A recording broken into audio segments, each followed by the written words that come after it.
Chapter 3: Biological Theories. Criminal behaviors result from a complex interplay of social and biological factors. Social factors are reflection of environmental source of influence, such as socioeconomic status. The terms biological and genetic. Biological means kung unsay tinuod, and genetic means napasapasa gikan sa generation sa una, napasapasa karon, are often confused in part due to the fact that they represent overlapping source of influence. Biological factors that are more inclusive, consisting of physiological, biochemical, neurological, and genetic factors. Genetic factors are refers to biological factors that are inherited. Sumota kong gingon nga, which means genetic factors is generation to generation hangtod karon na aghapon. Social factors, on the other hand, cannot be inherited. Dili daw siya basta mapasapasa lang. Until recently, the majority of criminological research focus solely on social contributors, either minimizing or negating the importance of genetic and biological influence of criminal behavior. So, biological theories of crime quotient. Some genetic theories believe that chromosomes aberrations may be the cause of crime. Chromosomes is kanang nasa atong lawas kana para ng babae or lalaki mo na ang chromosomes. Ang giingon dere is ang genetic theories daw nagtuo nga ang chromosomes aberration is usapod kuno sa cause of crime. This theory stated that people with XYY chromosome syndrome, or the so-called macho men who have an extra Y chromosomes, okay, ang babae kay YY, din ang lalaki dapat kay XY ra, din XYY mo nang ang tawag sa XYY is macho men. These are predisposed to commit crimes. Research conducted in the Scottish prison found 3% of inmates who had XYY or called macho men. Chromosomal aberration, otherwise, such as persons are present in the general population with a share of 2%, these claims are completely unjustified and meaningless if we take into the account of the low proportion of such persons in the general population. Another study of crime held that hormones have an important impact of the existence of aggression. Based on research conducted on animals, it was found that elevated levels of hormone in women and men affect the emergence of aggressive behavior. Aggressive behavior means pagka-energetic mo gana gani. These studies mainly detailed with the influence of testosterone on aggressive behavior and found that highest level of testosterone affect the occurrence of aggressive behavior. Elevated testosterone levels will affect the increase of aggressive behavior, while subtracting testosterone level will act to reduce aggressive behavior. These studies that have dealt with studying the brain tried to to relate the aggressiveness in some brain areas. The South of established the existence of brain centers that regulate aggression. They included that the temporal lobe and some subcortical brain areas are responsible for the regulation of aggressive behavior. Ila ko nung gikuan nga ang brain is the center of aggravation or aggressive behavior. Experiment conducted on animals showed that stimulation of specific areas can affect the development of aggressive behavior, but also to condition the animals to complete obedience. Obedience means para masunod nila or para mapaamo nila ang animals. That's why they develop the aggressive behavior na condition para sa animals to complete their obedience. In 1969, Delgado conducted experiment on animals using a radio receiver implanted in the brain to control the aggressiveness of animals, stimulating their limbic system, the hypothalamus. According to biological theories, punishment will not affect determining the individual from the crime because the person or criminal has some inherited remnant, stigma, etc.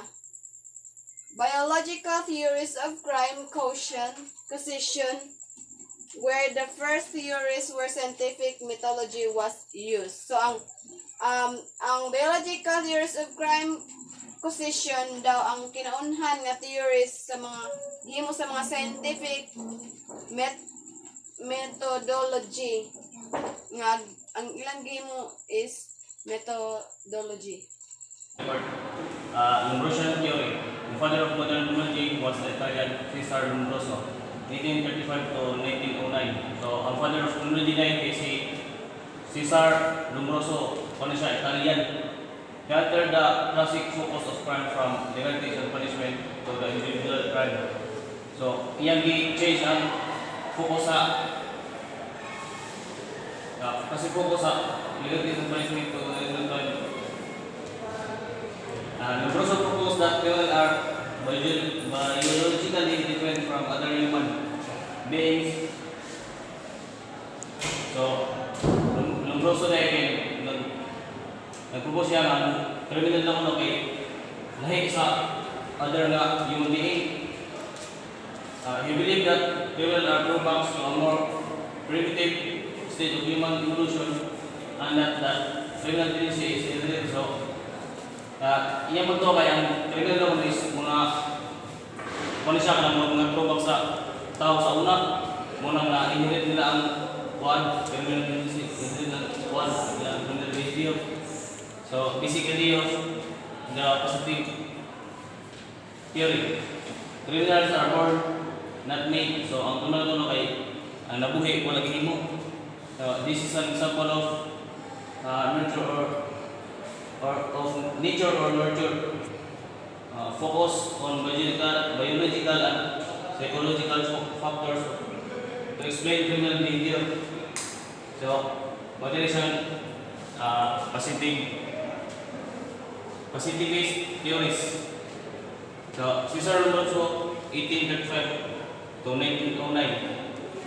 Italian physician and psychiatrist, studied cadaver of executed criminal is an effort to determine scientifically whether criminals were physically and any different from non-criminals. So, we believe that people were born criminals and facial features of criminals include things like enormous jaws and strong cunning teeth. So, biological traits of born criminals are kumana siyang mga biological traits. So, unusual size or shape of the head. Ang parang shape silang ulo. Strange eyes. Paano yung burat ng mata. Special symmetry, extended jaw and jawline, jawbone. Kami nga nagkakasusuan. Too big or too small ears. Nagmay niya, kapilan kong andunggan. So, full lips, lean forward. Ano siya ng bulot ng simon. Ang normal teeth. Ang mga iwiwi nga, ngipon. Micro skin. Ang mga blackheads around. Nose curled up. Teeth have a flat nose. And murders have a brick nose. So, ang teeth ko kay mga flat ilong. So, ang murders kay mga brick nose. Dark skin and two long arms. Mga tagasong kamot. Now, Cesar Lombroso, 1855 to 1909, was an Italian psychiatrist and Italian medical doctor who developed theories about the criminals. So, si Cesar Lombroso ko kay usa ka Italian psychiatrist, usa ka doktor, siya nag-develop who developed theories about the criminals. These theories are no longer valid today. So, ang kanilang theories nila karon is hindi valid sa kanong panahon. Only three which can be given to Lombroso is that he was the pioneer in the inducement of scientific methods of criminology. So, ang makreate na ng Lombroso is siya ang pioneer in the inducement of scientific methods of criminology. Although anthropometric measurement recorded the causal connection between human physical test and criminality was accepted. So, bisa ko na ang iyang anthropometric measurement eksakto para pag-abot rin sa connection between human physical test and criminality is one lahi. Sometimes scientific hindi pareha. Sometimes scientists spend their whole career proving their hypothesis. So, sigara mo sa scientist ulo guys, kuhan ng ang ilang whole career sa kanang pagka-scientist is kanang ilang explain sa paghimo proof sa ilang mga theories para matuwa ang tinuod. Similar things happen in every area of human social activity. So, parihan sa kuhan na human social activity. The development and understanding of scientific methods made possible to prove of many studies in criminology and other science. Lombroso's theory was popular in his time, but it was later debunked. Mura siya kanang na-discredit na nagkasura o na.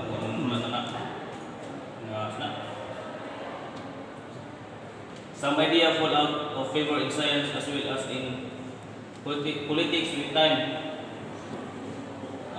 Lombroso's views on crime are still present today in the form of stereotype on some minority groups. Furthermore, research conduct on police cultural behavior shows that police officers have similar stereotype on particular racial groups. Further studies of Lombroso's thesis were made ibuhataw ni Goring in 1913 and Houghton in 1939. So, Goring contests Lombroso's thesis based on the experiment on 3,000 criminals and non-criminals. So, he didn't find abnormalities or traits of criminals, and then he criticized or iyak-badlong si Lombroso sa issue sa iyang theory ng born criminal and found that such thesis is inaccurate as well as dangerous. So, inaccurate is what naman sakto or karang delikato siya. So, Goring concluded that no one is criminal until he or she commits a crime. So, muna yung conclusion.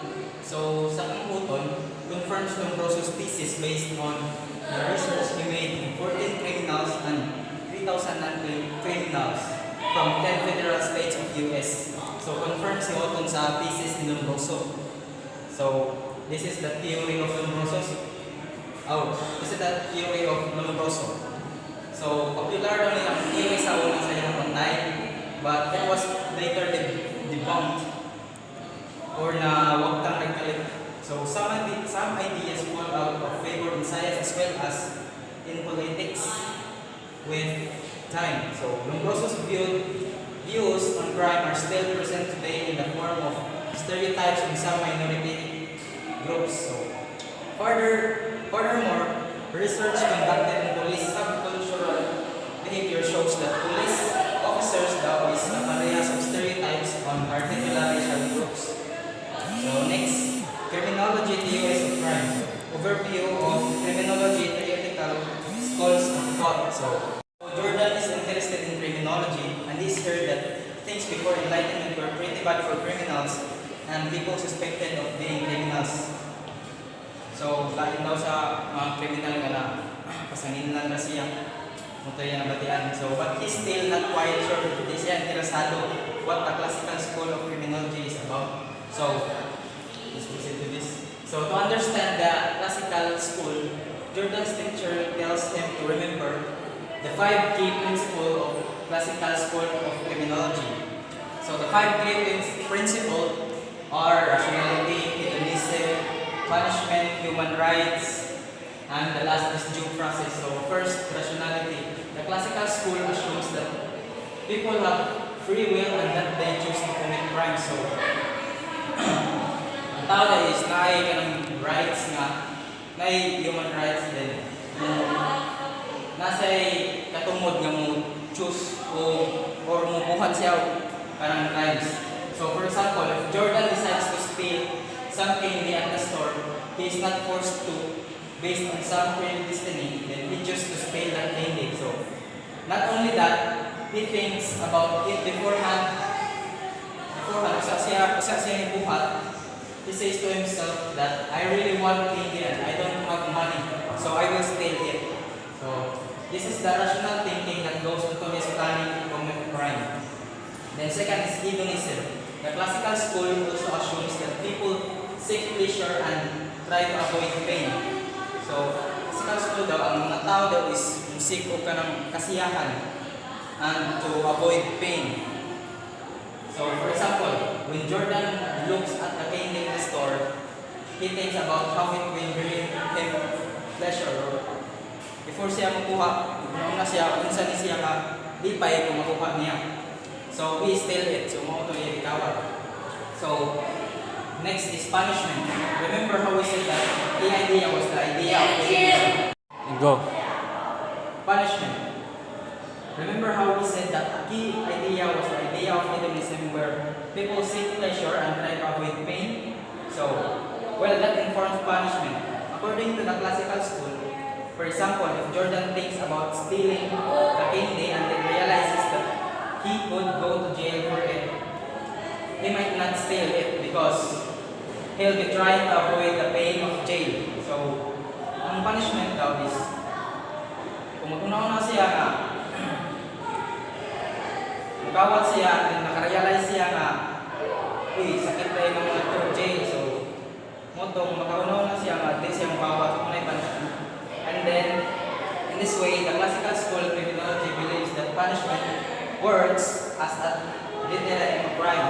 Deterrent is makapawala sa crime na punishment. So, it works na. Then, sa ikaupat, human rights. Jordan has learned that before, the classical school of criminology punishment could be very harsh indeed daw. Harsh daw kayo ang punishment. So, it was not uncommon to torture someone who was only suspected of a crime. Dila daw na maayo ang kanang napasangin lang raw kanang siya nagbuhat sa crime niya buhaton siya ng punishment. So ito na maayo na siya din. And the punishment once convicts could be horrifying. So, according to classical school of criminology, all individuals have rights. So natay ka ng rights and society needs to respect. Then the rights of individual need to respect the rights of individual. So that means that he should not torture or institute punishment that is unreasonable harsh. Without dapat nag-aaral punishment if kanang unreasonable or napasangin na why proof. So example, if Jordan gets caught stealing that candy, we wouldn't expect that his punishment would involve cutting his hand off. So, di daw pwede ka na involved, tutulong ng iyang kamot kung nangawat siya. So that seems a little extreme daw, sobra daw. Then sa last is due process. The idea of it is that people accused of a crime are considered innocent. Ito daw nga pasinginlan o ng tao nga pasinginlan na nagbuhat ng crime is considered daw gihapon siya o innocent until proven guilty. So they have the chance to go to trial and face the judicial system. So example, if Jordan was accused of stealing candy and then just thrown in a jail without a trial, so that would be a violation of his due process. So mga ito ang due process. So next is what is atavism. So if what is atavism? So if you ever heard the phrase living under a rock, you're already well on your way to understanding the term atavism. So you might recall the film Encino Man from 1990s, which featured a caveman from the ice age that was frozen and buried in Encino, California, and was unearthed and defrosted early in the world. So naturally, when this man was defrosted and interacted with others in 1990s, he was ignorant to the norms of behavior for people living during that time. In that time of Encino Man, humans didn't live in societies but rather were largely individualistic. Thus, atavism parallels the plight of Encino Man. Encino Man, a person whose biological features and socialization skills are far behind the times of the present day. So that's my report, sir. Linguistically speaking, the term atavism means evolutionary throwback. The term emerged during the 1870s in the Italian School of Criminology. So, during this time, criminology studies were largely an extension of medical studies based on observable physical and anatomical characteristics that made these individuals different from others. So, these physical traits were correlated to earlier humans. Long before humans learned that living together in societies was beneficial to their survival. The physical characteristics such as flat nose, large lips, strong jawlines, and thick, coarse hair were all attributed to a person's propensity to commit crime because these characteristics were noted of person who had already been convicted of crimes, especially prisoner. So, the term atavism is most commonly contributed to Cesar Lombroso's work.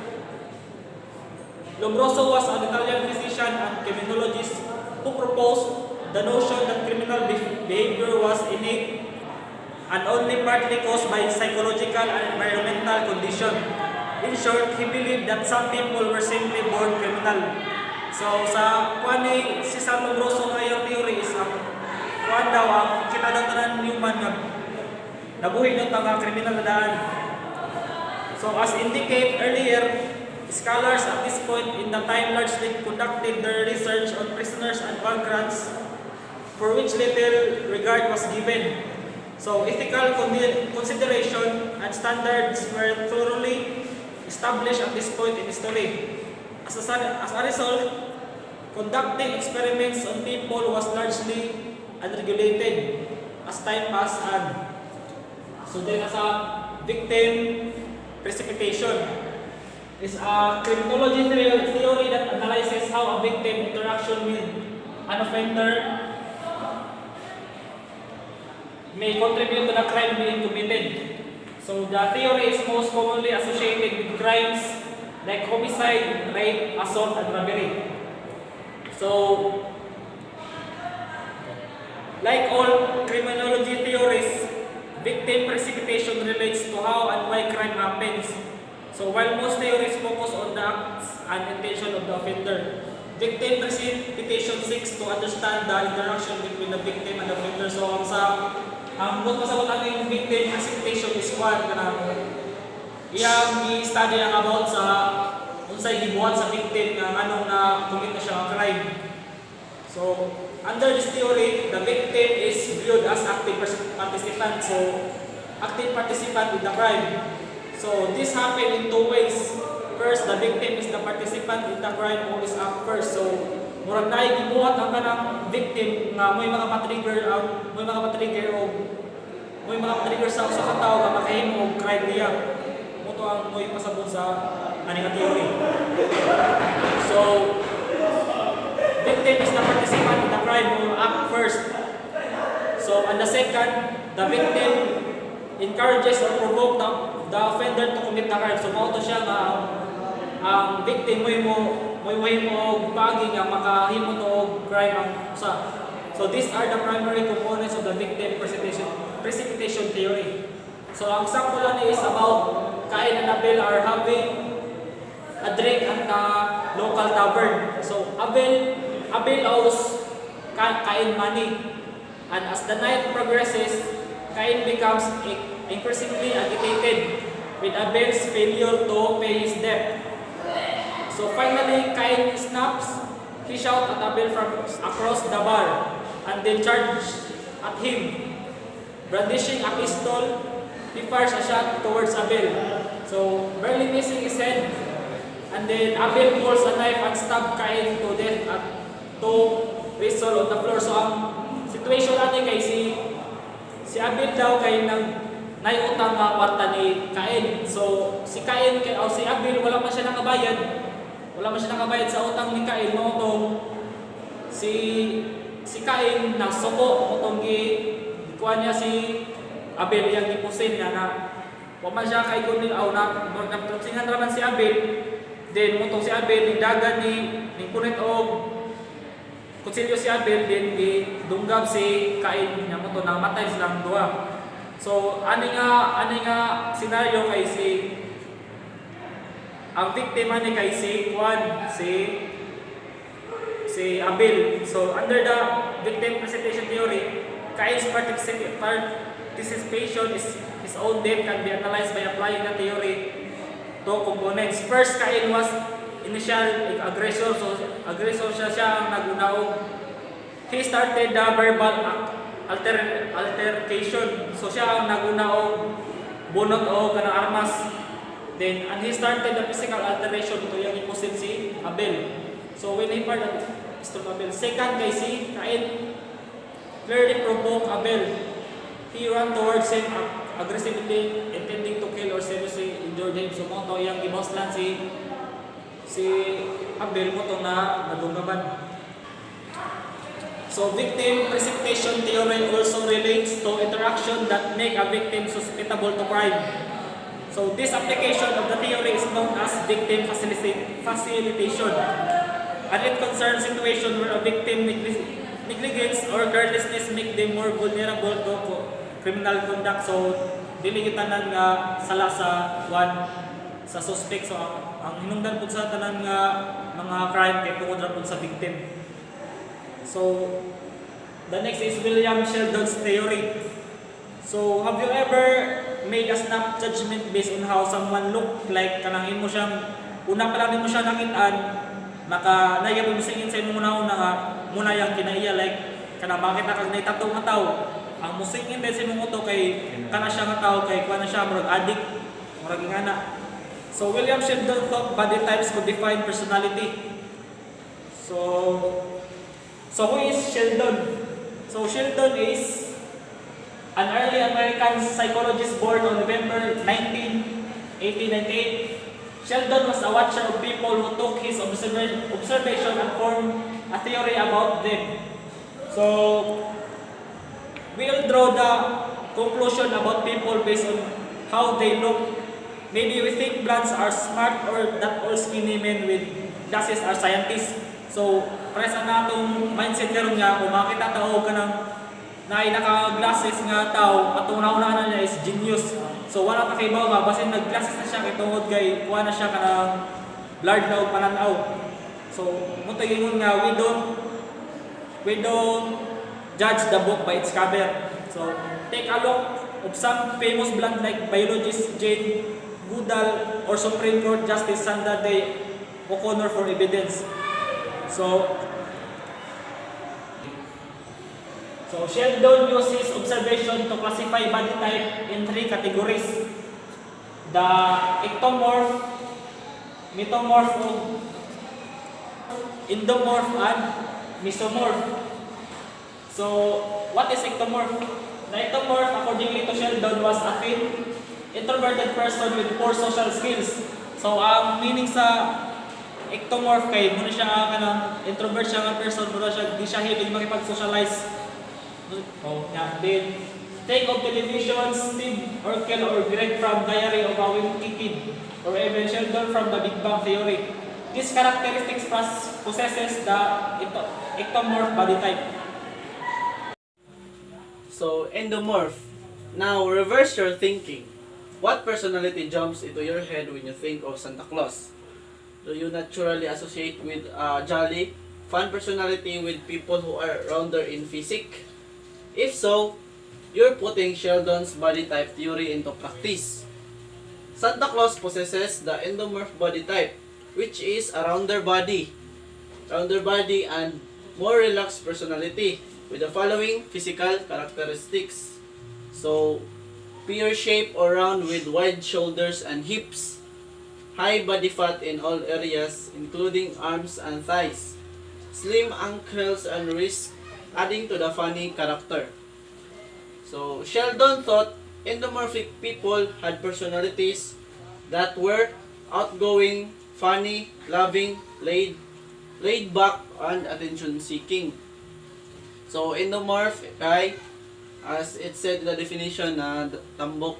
So, tambok yun siya. Then, sa mesomorph. When you think of a mesomorph, picture Bradley Cooper or Angelina Jolie.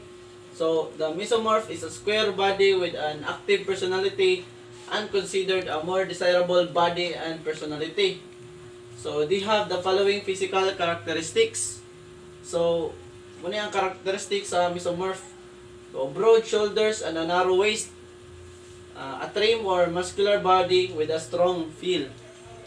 And proportionate facial features. Not only did they get the goods on looks according to Sheldon's theory, they also had the following qualities. So, outgoing, courageous, full of life, competitive, and risk taker. So, sa mesomorph pod is anang solid ang lawas, kanang dili tambok, then dili po siya niwang nang sakto ra kayo ba, di mura siya bodybuilder without solid ang iyang lawas. Then William Sheldon personality theory was created in 1942. He did not draw inspiration from other theories. He developed a theory of which are 3 basic body types, each associated with personality characteristics. So the strength and weaknesses of this theory are that it shows the characteristics of male body types, but the weakness is that it does not show the female's body type. So kaning Sheldon's body type is a laki ra ni. So endomorph focused on digestive system, particularly the stomach or endoderm. Round shape, soft body, and wide hips. So mesomorph naman is focused on musculature, and the circulatory system or mesoderm. So rectangular shape, muscular body, little body fat, and great posture and thick skin. So endomorphs are more likely to be more physically bigger and have greater body fat percentage. They consist of being well behaved with a love of food and a loving personality. They are relaxed and both tolerant and sociable. So anong endomorph dyan is tambok or chabihon. So ang mesomorph are more likely to be more active as well as energetic. They're also very muscular, causing them to be more assertive and aggressive. They likely to be adventurous and are not afraid to take risks or chances. And also ectomorph. So ectomorph focused on nervous system and the brain. So ectoderm. Thin or tall. soft and frail body, very little body fat, lack of muscle and young appearance. So ectomorph pod is niwang na siya. Then so ectomorphs are more likely to be artistic and self-conscious about themselves. They are likely to be more sensitive as well. They tend to be more antisocial and keep too. So the next is biochemical theories of delinquency, the aggressive behavior caused by diet. So crime and sugar. Biochemical theories claim that there is causal connection between blood sugar levels, antisocial behavior, and delinquency. Theories are mostly represented in the field of juvenile delinquency and presume that poor nutrition affects delinquent behavior. So, poor nutrition directly affects the learning process. So, poor nutrition kuno kay affects sa delinquent behavior.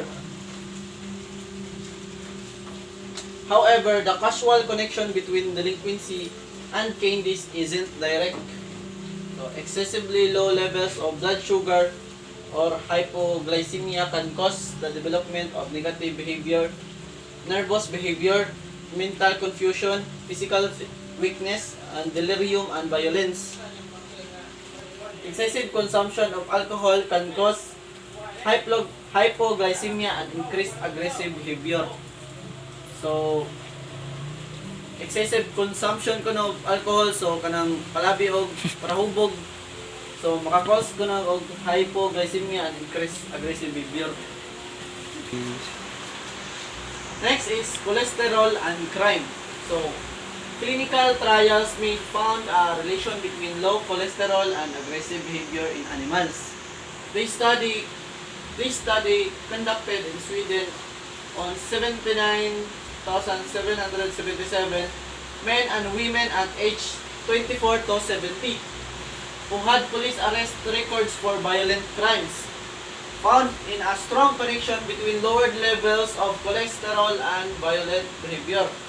So, measurement records of non-offenders based on gender, age, type of offender, sexual or violent, alcohol consumption, and enrollment year.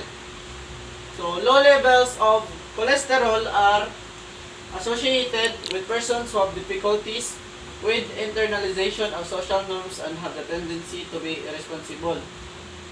Low cholesterol levels can cause also hypoglycemia.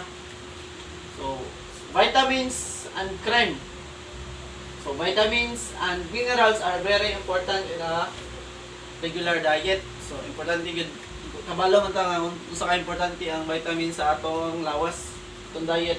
So disruption of homeostasis can cause delinquent behavior. So lack of vitamins can also cause of delinquent behavior pa no. Inferiority theory, Houghton's theory.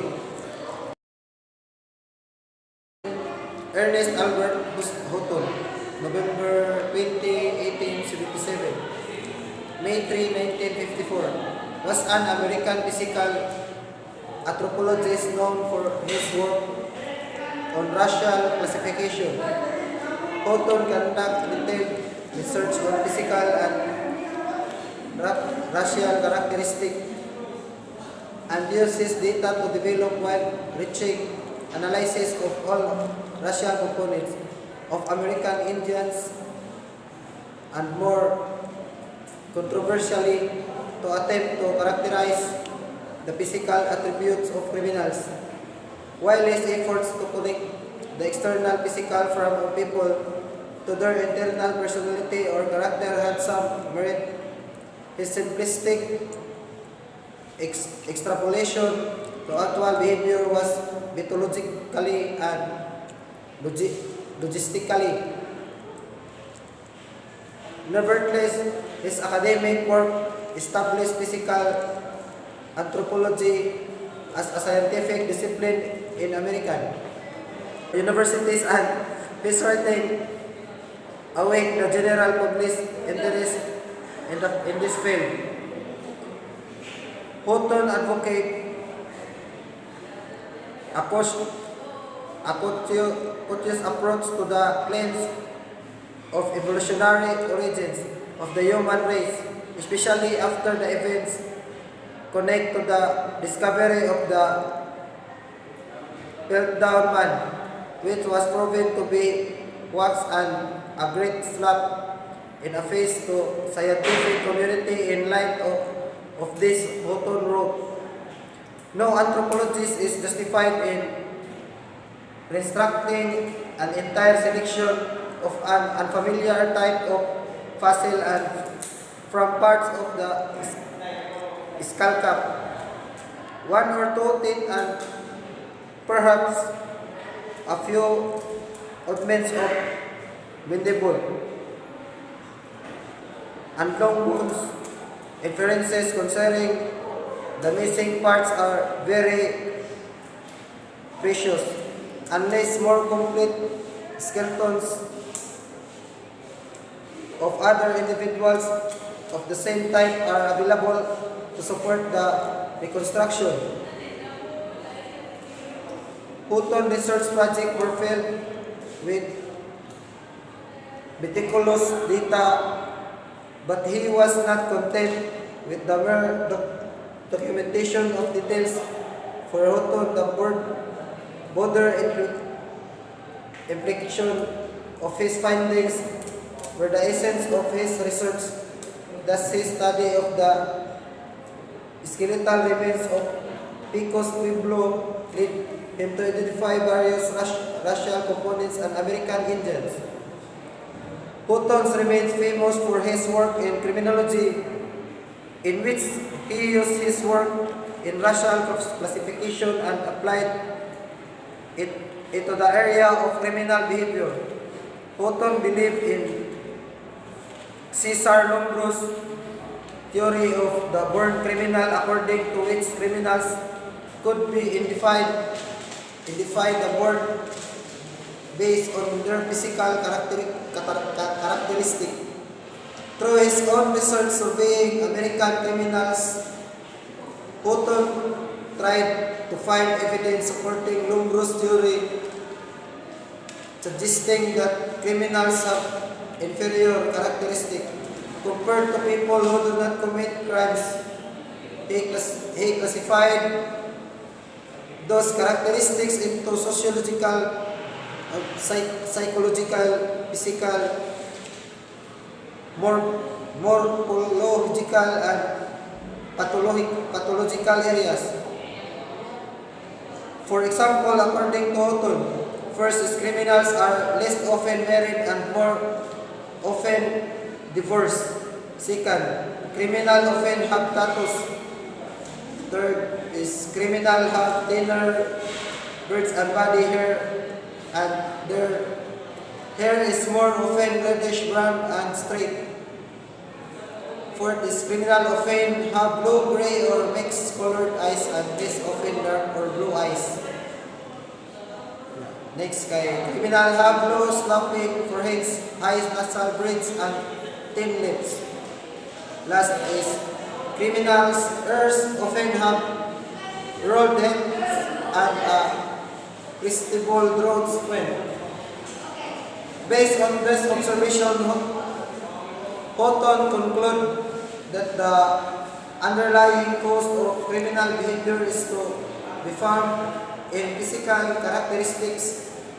That is physical inferiority. He suggests that human somatotype can even determine which type of crime a person will commit, tall, slender, mean, and predisposed for murder and robbery. Tall, medium, heavy mean for forgery to heavy mean for first degree murder. Medium height, heavy for antisocial behavior, short, slender for burglary and larynxy. Short, medium, heavy for arson, while short, heavy mean for sex offenses, since he believed that biological predisposition, determine defined behavior. Houghton advocate removal of criminals from society, saying no hope in their rehabilitation. Houghton's theories were heavily influenced by eugenic ideas, and as such were harshly criticized. His methodology was seriously questioned, and his beliefs, characters, and racist.